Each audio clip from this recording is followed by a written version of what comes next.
Le Maroc arrive à s'imposer dans le Money Time. Mais qu'est-ce que ce fut dur pour le Maroc, surtout en première période. Et pourquoi?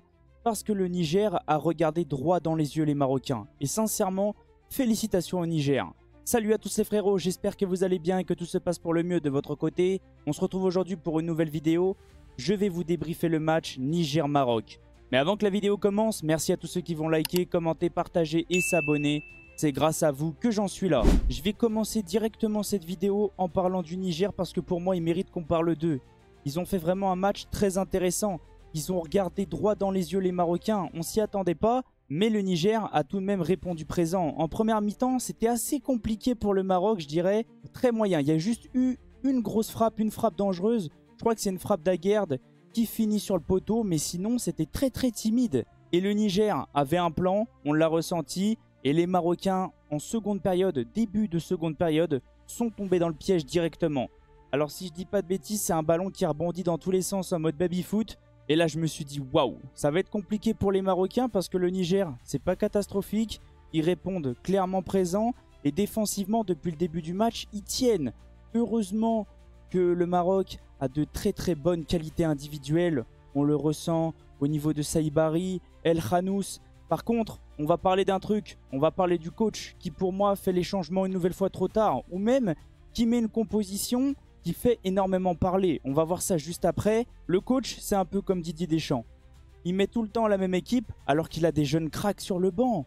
Des Saïbari, El Khanous, c'est que des bons joueurs, c'est que des cracks et encore il y en a plein d'autres.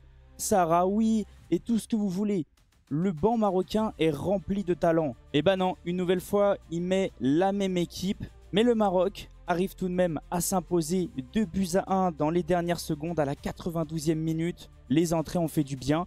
Et les entrées, tous les deux, ils ont marqué. Les deux entrants qui marquent, comme par hasard. Et ouais, le Maroc a des joueurs exceptionnels sur le banc. Il va falloir absolument que le coach commence à le comprendre. Sinon, ça va être compliqué. On est parti maintenant pour regarder la composition du Maroc. Regragui a commencé avec un 4-3-3, 4-2-3-1. Ça bougeait énormément, ça permutait énormément. Mais moi, j'ai vu que Ben Seguir était là un peu en mode électron libre, en mode numéro 10 pour organiser le jeu. Il a débuté avec Bounou dans les buts. Une défense, les latéraux, Mazraoui, Achraf Hakimi. Une charnière, Aguerd, Yamik, si ça se prononce bien comme ça. Un milieu à 3. Moi, j'ai eu l'impression que c'était 2 points de basse. Mais n'hésitez pas à me dire si Ounahi était un tout petit peu plus offensif. Mais sinon, un milieu à 3 avec Amrabat, Ounahi, Ben Seguir. Les ailiers Raimi, Brahim Diaz. Et en numéro 9, En-Nesyri. On va déjà commencer par le coach. Et sincèrement, même s'il a réussi à gagner, on ne peut pas non plus lui en vouloir. Parce qu'il fait les changements et il arrive à s'imposer. Mais trop tardif, ou même au niveau de sa compo de départ, moyen. Parce que pour moi, il y a des joueurs qui ne méritent pas d'être titulaires. En tout cas, c'est ce que je ressens. N'hésitez pas à me dire dans les commentaires si vous ressentez la même chose. Mais il y a des joueurs comme En-Nesyri, Ounahi, qui pour moi, c'est très compliqué aujourd'hui. Et il y a des joueurs sur le banc qui peuvent clairement leur piquer leur place. Donc je vais le laisser à 7, Regragui. Mais je suis en hésitation à le mettre à 6-5. N'hésitez pas à me dire, vous, si vous avez envie de le voir à 6-5. Au niveau de Bounou, on ne peut pas non plus trop juger parce que même si, oui, le Niger a répondu présent, il n'y a pas eu non plus beaucoup de grosses occasions. Et sur le but, il ne peut rien faire parce que pour moi, c'est du baby-foot.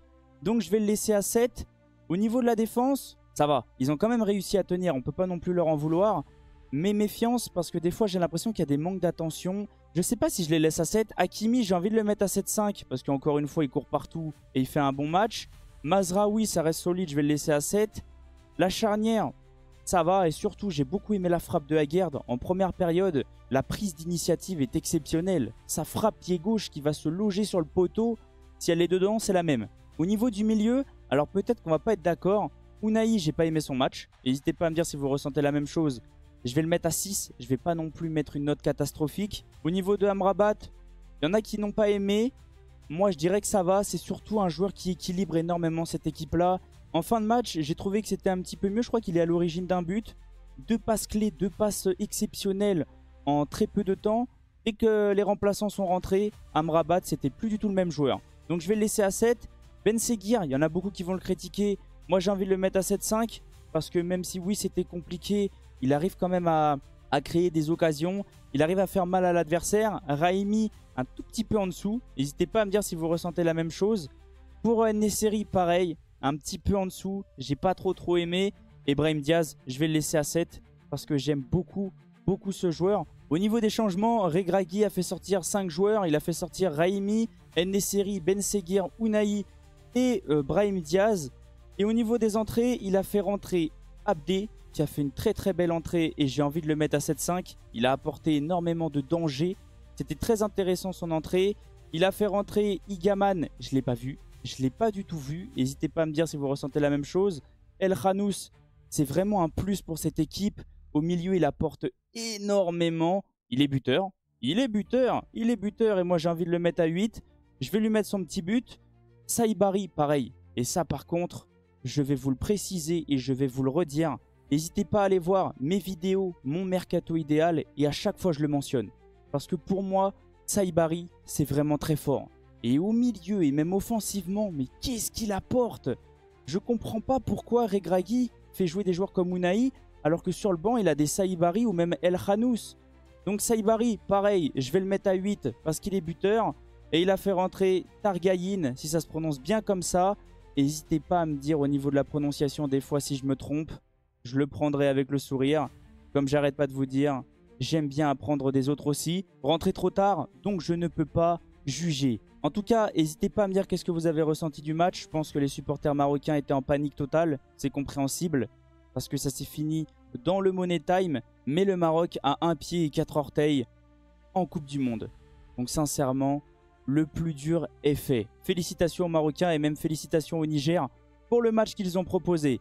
En tout cas, je vais vous laisser sur ça. N'hésitez pas à liker, mettre le petit commentaire, même partager, tout ce que vous voulez. C'est grâce à vous que j'en suis là. N'hésitez pas à rejoindre mes différents réseaux et surtout mon serveur Discord.